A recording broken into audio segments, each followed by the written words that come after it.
ఓం సాయిరామ్. శ్రీ సచ్చిదానంద సమర్థ సద్గురు సాయినాథ్ మహారాజ్కి జై. మన సాయి కుటుంబ సభ్యులందరికీ నమస్కారం అండి. ఎలా ఉన్నారు, ఏం చేస్తున్నారు? మీరందరూ కూడా సంతోషంగా, క్షేమంగా, ఆరోగ్యంగా ఉండాలని, సాయినాథుని యొక్క ఆశీస్సులు మనపై ఎప్పుడు ఉండాలని మనస్ఫూర్తిగా ఆ సాయిని వేడుకుంటూ ఈరోజు వీడియోను మొదలు పెడుతున్నాను. ఇక ఈరోజు వీడియోలో బాబాగారి సందేశం ఏమిటి అంటే, ఈరోజు నీతో మాట్లాడాలని వచ్చాను కాబట్టి నేను చెప్పే మాటను జాగ్రత్తగా ఆలకించు. నిజంగా నీ మనసులో నన్ను తండ్రి స్థానంగా ఊహించుకుని ఉంటే నేను చెప్పే మాటలపై గౌరవం ఉంచి దేని గురించి చెబుతున్నానో శ్రద్ధ వహించు అంటున్నారు. మరి ఈ సందేశానికి ఉన్నటువంటి పరమార్థం ఏమిటో తప్పకుండా తెలుసుకుందామండి. అంతకన్నా ముందు మన ఛానల్ని ఎవరైనా కొత్తగా చూస్తున్నట్లయితే ఛానల్ను సబ్స్క్రైబ్ చేసుకొని, ఈ వీడియో కనుక మీకు నచ్చితే తప్పకుండా లైక్ చేసి సపోర్ట్ చేయండి ఫ్రెండ్స్. ఇక బాబాగారి సందేశానికి ముందుగా చాలామంది గురువుగారి గురించి అడుగుతున్నారు కదండి. మనం ఎన్నో సమస్యలను ఎదుర్కొంటూ ఉంటాం. ఆ సమస్యలకు తగినటువంటి పరిష్కారం దొరకనప్పుడు మనకు తెలిసినటువంటి ఎవరైనా మంచి గురువుగారు ఉంటే బాగుండని ఎవరికైనా అనిపిస్తుంది. ఈ గురువుగారు అయితే సాయిబాబా వారి ఆశీస్సులతో జ్యోతిష్యం చెబుతారండి. చాలా నమ్మకమైనటువంటి గురువుగారు. ఉన్నది ఉన్నట్లుగా మన గురించి, మనం ఏ సమస్య గురించి అయితే బాధపడుతున్నామో దానికి తగినటువంటి పరిష్కార మార్గం అయితే పూజల రూపంగా కానీ, లేదంటే పరిహార రూపంగా కానీ మనకు శాశ్వతమైనటువంటి పరిష్కార మార్గం తెలియజేస్తారు. వారి ఫోన్ నెంబర్ 9030108299. ఇక బాబాగారి సందేశం గురించి తెలుసుకుందాం. ఈరోజు నీతో మాట్లాడాలని ఆశగా వచ్చాను. కాదనకుండా నా మాటలను ప్రశాంతమైనటువంటి మనసుతో ఆలకించు. అలాగే నువ్వు దేని గురించి అయితే బాధపడుతున్నావో ఆ సమస్యకు తగినటువంటి పరిష్కార మార్గాన్ని కూడా తెలియపరుస్తాను. నీ మనసులో నన్ను తండ్రి స్థానంగా భావించి, నన్ను దైవంగా, గురువుగా, నన్ను నమ్మినటువంటి నా బిడ్డవు కాబట్టి నీ మంచి మనసుకు నేను చెప్పేటటువంటి మాటలు నచ్చుతాయనుకుంటున్నాను. బాబా ఎప్పుడూ చెప్పే మాటలే కదా, ఇలా ప్రతిరోజు కూడా ఏదో ఒక మాట చెప్పి నన్ను బుజ్జగిస్తూ ఏదో ఒక రకంగా నన్ను ఊరడిస్తూ ఉండాలనే నీ ప్రయత్నానికి నిజంగా ధన్యవాదాలు తండ్రి.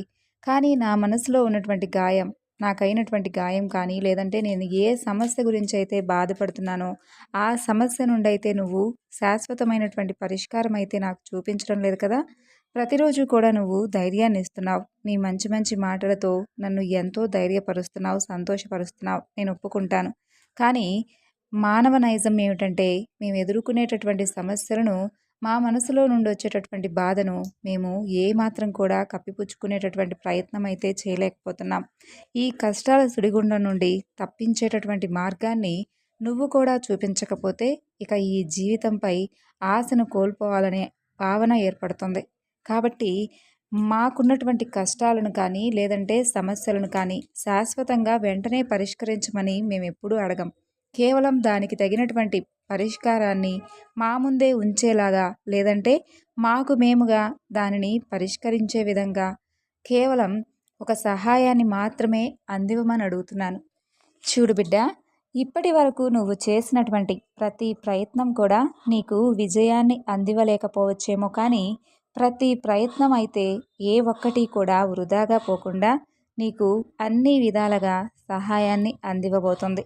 ఎందుకంటే నీ ప్రవర్తన చాలా గొప్పది. నువ్వు ఎవరితో అయినా సరే ఒకేలాగా చక్కగా ఆనందంగా నీ మనసులో నుండి వచ్చేటటువంటి మాటలతో ప్రతి ఒక్కరిని కూడా ఆకర్షించేలా చేస్తావు. ప్రతి ఒక్కరితో కూడా గౌరవింపబడే విధంగా నీ మనసును, నీ మాటను అదుపులో ఉంచుకుంటావు. కాబట్టే సమాజంలో నీకు మంచి గౌరవం దక్కబోతుంది. నీకు ఇప్పటి వరకు ఏ ప్రయత్నం చేసినా కూడా అది ఏ పరిస్థితుల్లో కూడా నీకు ఉపయోగపడలేదనే కదా నీ బాధంతా కూడా. నీ ప్రతి ప్రయత్నం వెనుక ఒక విజయం ఉందని నీవు ఊహించలేకపోయావు. నువ్వు శిఖరాన్ని చూస్తూ ఉంటే అది నీకంటే ముందే ఉంటుంది. నువ్వు దాన్ని అధిరోహించాలి అని కనుక ఎప్పుడైతే మొదలు పెడతావో ఒకనాటికి అదే నీ కాళ్ళ కింద ఉంటుంది. ఏంటంటే నమ్మకంతో ఆత్మవిశ్వాసాన్ని కలిగి ఉండాలి అని చెబుతున్నాను. ఆ ఆత్మవిశ్వాసంతో నువ్వు ఎప్పుడూ కూడా ముందుకు సాగిపోతూ ఉండాలి. నీ ప్రయత్నం వృధా అయిపోయిందనే కదా నీ బాధంతా. నీ ప్రయత్నం ఏది కూడా వృధాగా పోనివ్వను. ఇప్పటి వరకు నువ్వు ఎంతో ధ్యేయంతో ప్రతి ప్రయత్నాన్ని, దాని వెనుక ఎంతో కష్టాన్ని, ఎన్నో సమస్యలను ఎదుర్కొన్నావు. కాబట్టి వాటి వలన నీకు గొప్ప లాభమే రాబోతుంది. గడిచినటువంటి కాలమంతా కూడా మర్చిపో. ఒకవేళ నీకు గుర్తుకు రావచ్చు, ఒకవేళ గుర్తుకు రాకపోవచ్చు. కానీ కొంతమంది అవమానించినటువంటి మనుషులు ఉన్నారు, నిన్ను మోసం చేసినటువంటి వ్యక్తులు ఉన్నారు. అలాగే వారన్నటువంటి మాటలు నీకెప్పుడూ కూడా గుర్తుండిపోతాయని నేను అర్థం చేసుకోగలను.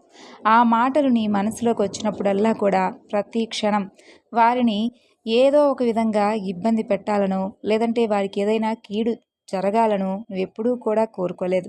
కేవలం వారికి నీ విజయంతోనే సమాధానం ఇవ్వాలి అనే కదా నువ్వు అనుకుంటున్నావు. ఆ సమాధానం, ఆ విజయం కూడా చాలా గొప్పగా ఇస్తాను చూడు. కింద పడడం ఒక విధంగా మంచిదే. నీ స్థాయి ఏమీ కూడా తగ్గిపోలేదు. నీ స్థాయి ఏమిటో నీకు, నీ చుట్టూ ఉన్నవారికి తెలిసింది. ఇంకా పైకి లేపడానికి ముందుకొచ్చేటటువంటి చేతులను బట్టి నీకు ఇప్పటి వరకు నీ సొంత మనుషులెవరో, పరాయి వారెవరో కూడా తెలిసొచ్చింది కదా. అలాగే నిన్ను అవమానించిన వారెవరో, నిన్ను బాధ పెట్టిన వారెవరో కూడా గుర్తుండిపోయే విధంగా చేశారు వారు. కాబట్టి ఇప్పటికైనా కూడా నువ్వు నీ ధ్యేయాన్ని, నీ లక్ష్యాన్ని మర్చిపోకుండా నీ ప్రయత్నాన్ని ఆపవద్దు. నిజమే, ఒప్పుకుంటాను. నువ్వు చేసినటువంటి ప్రతి ప్రయత్నం అపజయం పాలవడం వలన ఇప్పటికే నువ్వు ఎంతో నిరాశతో ఉన్నావని నేను అర్థం చేసుకోగలను. నిన్ను అడుగడుగునా కాపాడుకుంటూ వస్తున్నాను కాబట్టే నువ్విలా ఇంకా ఇప్పటికీ కూడా ధైర్యంగా ఉండగలిగావు. లేదంటే అసలు నీకేమయ్యేదో ఆ భగవంతుడికి కూడా తెలిసేది కాదు. కాబట్టి సమస్తము తెలిసిన వాడిని, నీ తండ్రిగా నన్ను ఎప్పుడైతే భావించావో అప్పటి నుండి నువ్వు కూడా నా బిడ్డ స్థానంలో ఉన్నావు. నీకేం కావాలన్నా కూడా నేను సంతోషంగా నీ ముందుకు ఉంచేలాగా ప్రతి ప్రయత్నాన్ని ఒక గొప్ప అవకాశంలా మార్చి నీ చెంతకు చేర్చేటటువంటి ప్రయత్నాన్ని చేయబోతున్నాను. ప్రతిసారి పడుతూ పడుతూ 10 సార్లు కింద పడిన వాడిని చూసి భూమి ఒక ముద్దిచ్చిందట. ముద్దిచ్చి ఇలా చెప్పిందట, నువ్వు 9 సార్లు పడి లేచిన వాడివి, ఇక నీకు ఎలాంటి డోకా కూడా లేదు. ఎందుకంటే ఇన్నిసార్లు పడ్డావు కాబట్టి నీకు ఏ విషయం ఎక్కడ ఏ విధంగా జరుగుతుంది, ఏ ప్రయత్నం వెనుక ఏ సమస్య ఉంటుంది అనేవన్నీ కూడా జాగ్రత్తగా ఆలోచించుకొని, జాగ్రత్తగా వాటి గురించి తెలుసుకొని 10వసారి కింద పడకుండా జాగ్రత్త పడతాడని. కాబట్టి ఇప్పటికే నీ ప్రయత్నాలన్నీ కూడా విఫలమైపోయాయి. వాటి గురించి నీకు పూర్తిగా అవగాహన వచ్చేసింది. ఇక విజయం నీ సొంతం అయ్యేటటువంటి రోజు వచ్చింది. పిచ్చి తల్లి, ఈ మాత్రం దానికోసమే జీవితంలో ఏదో పెద్ద కష్టం వచ్చేసినట్లు, కేవలం నీకు మాత్రమే సమస్యలు, బాధలు ఉన్నట్లుగా ఇలా ఆలోచిస్తూ నిద్ర కూడా లేకుండా గడుపుతున్నావా? చూడు, మంచిగా నిద్రపో. అంతా మంచే జరుగుతుంది.